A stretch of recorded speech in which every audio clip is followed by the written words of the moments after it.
ওয়ালাইকুম সবাইকে স্বাগত জানাই নতুন একটি ভিডিওতে।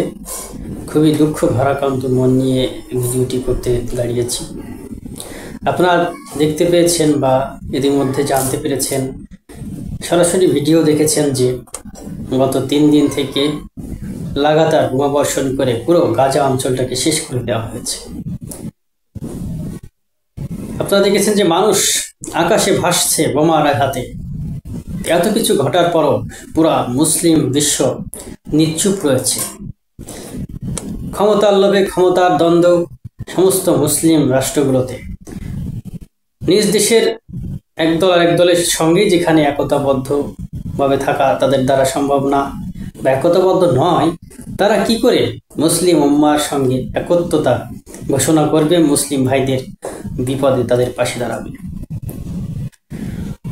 মুসলিমদের বিচ্ছিন্নতা বা তাদের যে বিভাজন, একাগ্রতার অভাব, এসব কারণেই বিশ্বের মুসলিমরা বিভিন্ন দেশে লাঞ্ছিত হচ্ছে, বঞ্চিত হচ্ছে, নির্যাতিত হচ্ছে, মার খাচ্ছে।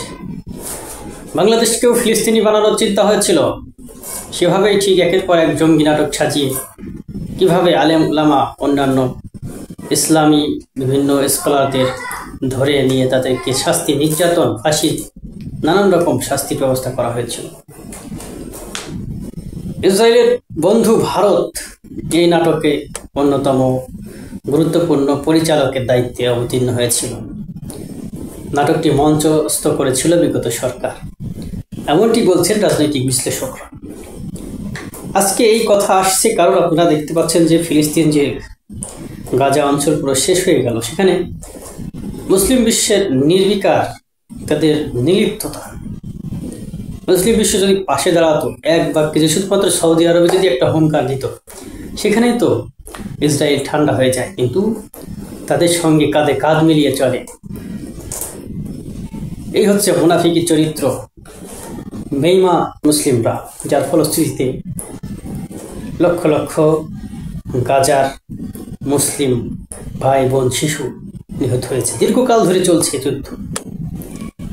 হিটলার যখন 10 লক্ষ ইহুদিকে হত্যা করা সে বলেছিল যে কিছু ইহুদি রেখে গেলাম পরবর্তী প্রজন্মের জন্য, তারা যেন বুঝতে পারে কেন আমি 10 লক্ষ ইহুদিকে হত্যা করলাম। এই বেঈমান জাতি মুহূর্তের মধ্যে অন্যের দেওয়া দান বা ত্যাগ ভুলে গিয়ে তারই আঘাত করে বসে। তেমন একটি ঘটনা মুসলিমদের মধ্যেও ছড়িয়ে গেছে। পরস্পর মধ্যে কোনো মেলবন্ধন নাই। আজকে বন্ধু আর পরের দিন শত্রুতে পরিণত হয়ে যাচ্ছে। এভাবে চললে মুসলিম বিশ্বের যে বিভাজন তৈরি হবে, আরও দাসত্বে পরিণত হবে। প্রতিটি দেশ ভিন দেশের দাসত্বে পরিণত হবে। এ থেকে বাঁচতে হলে অবশ্যই সকল মুসলিম উম্মাহকে এক হতে হবে। সমগ্র বিশ্বের মুসলিম আগামীকাল বিশাল র্যালি রয়েছে, সমাবেশ রয়েছে, ফিলিস্তিনের গাজার সাথে একত্রতা প্রকাশ করে সেই তাদের সঙ্গে থাকতে হবে। অবশ্যই প্রতিটি জায়গা থেকে দুর্বার আওয়াজ তুলতে হবে, বিশ্ববাসীকে জানিয়ে দিতে হবে সমগ্র মুসলিমরা ফিলিস্তিনের সাথে আছে, তাদের পক্ষে আছে। ধন্যবাদ সবাই।